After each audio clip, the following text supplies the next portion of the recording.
पुढची बातमी आहे नाशिकमध्ये बाप्पांच्या मूर्तीची विटंबना करण्यात आली। संकलित केलेल्या मूर्ती विहिरीत फेकण्यात आल्याची घटना घडली आणि नाशिकच्या अंबड लिंक रोडवरची ही घटना आहे। मूर्ती फेकत असल्याचा व्हिडिओ व्हायरल झालाय आणि मूर्ती फेकण्याच्या प्रकाराने नाशिककर मात्र संतप्त झाले।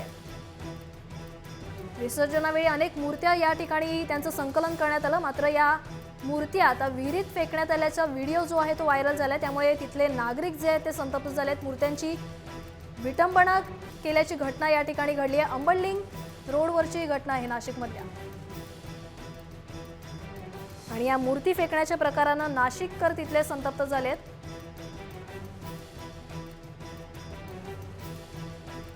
फोन लाईनवर आपल्यासोबत आहेत आपले तिथले प्रतिनिधी किरण गोटूर। किरण, नाशिकमध्ये गणेश मूर्तीची विटंबना करण्यात आल्याचा व्हिडिओ जो आहे तो व्हायरल झाला आणि ही दृश्य आपण या ठिकाणी पाहत आहोत, काय सांगशील?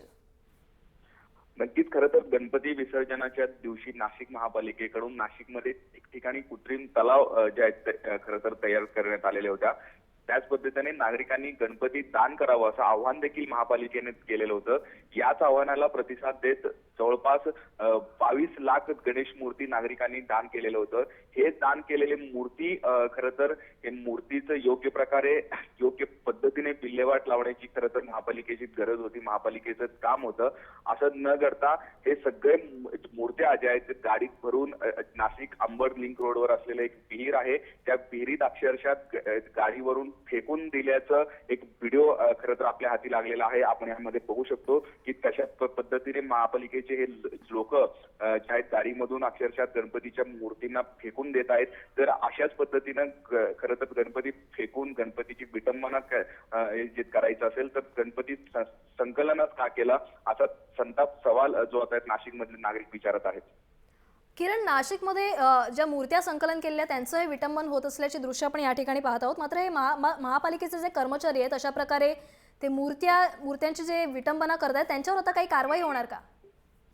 खरं तर हे मूर्ती संकलन करण्याचं काम महापालिकेने कॉन्ट्रॅक्ट दिल्याचं माहिती खरं तर आता आपल्यापर्यंत येते आहे।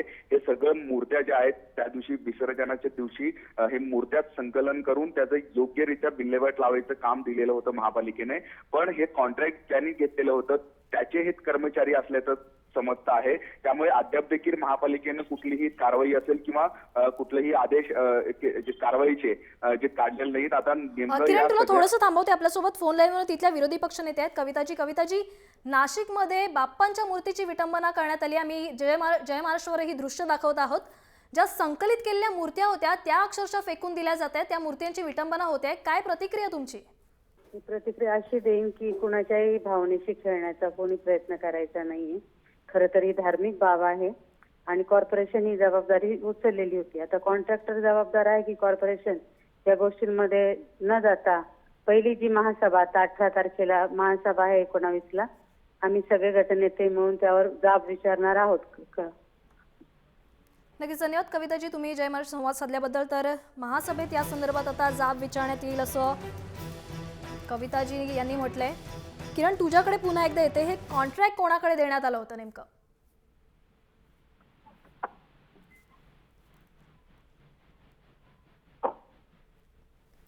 किरण, मी तुझ्याकडे पुन्हा एकदा येते, हे कॉन्ट्रॅक्ट होतं ते नेमकं कोणाला देण्यात आलं होतं?